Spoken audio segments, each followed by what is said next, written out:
Hi, is this Rusty's? Yes, this is Rusty's. It's the best piercing shop in town. I'm looking to get my ears pierced. Is there any type of form that I have to fill out? No, not at all. Please be seated. Is this an exercise bike?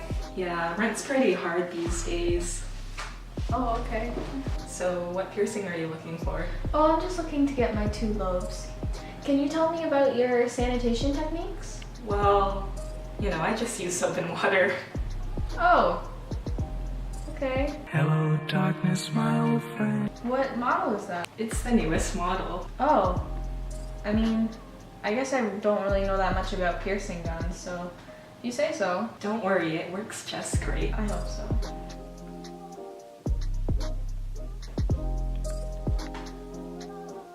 They don't look that bad. Do you have any information in terms of the aftercare? Oh, no. Your body heals itself. That's not what I read on the internet. You don't have nothing to worry about. Several days later.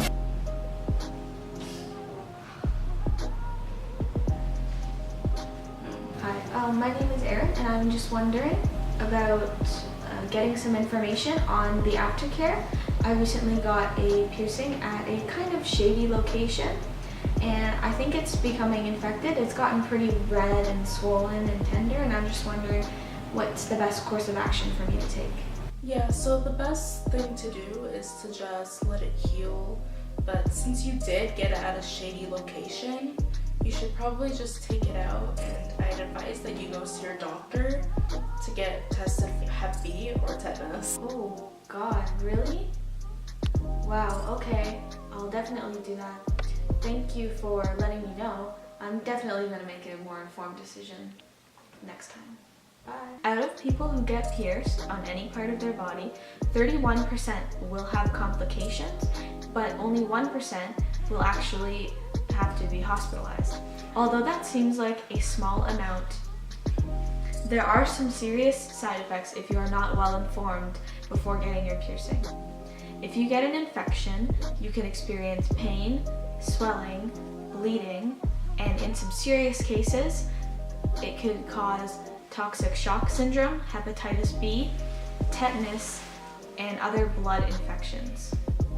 In terms of a tongue piercing, your tongue can also swell, which could block your airway, or in terms of mouth jewelry, you could inhale and swallow the jewelry.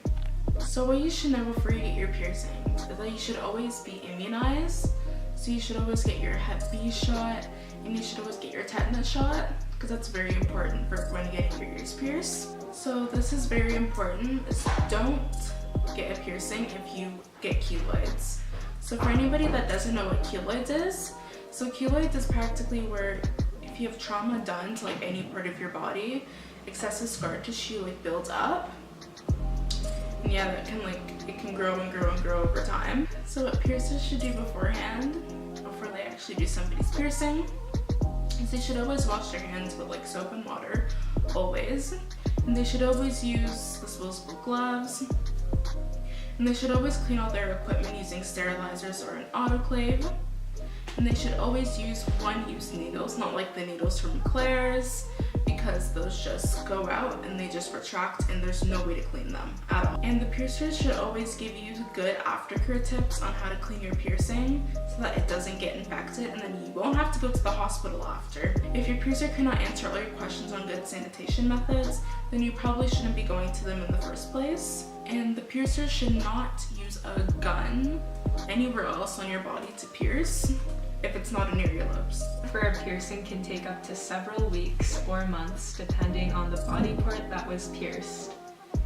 Good aftercare includes avoiding touching your ears after getting them pierced, and to make sure that you're cleaning your piercings using saline or soap and water, and to wash your hands before touching your piercing, and as well, staying healthy makes it easier for your piercing to heal. Some locations on your body are dangerous to pierce. This includes your tongue because a lot of food can accumulate around the piercing, so if it's not cleaned regularly, bacteria can grow around the piercing and cause infection. As well, there are major blood vessels in the tongue, so if the piercer hits one of those vessels, severe bleeding can occur. Another dangerous piercing is the cartilage piercing, which is pierced at the top bony portion of the ear. It's not recommended because there's less blood flow in that area, so infection can spread easily and it takes longer to heal. As well, dermal piercings are very risky. These piercings show on the surface of the skin, and common locations to have it pierced are on your neck, hips, and collarbones. They are dangerous because they can catch on your clothes and rip out of your skin. This message has been brought to you by Durham Region Public Health. Stay woke before you get poked. Be sure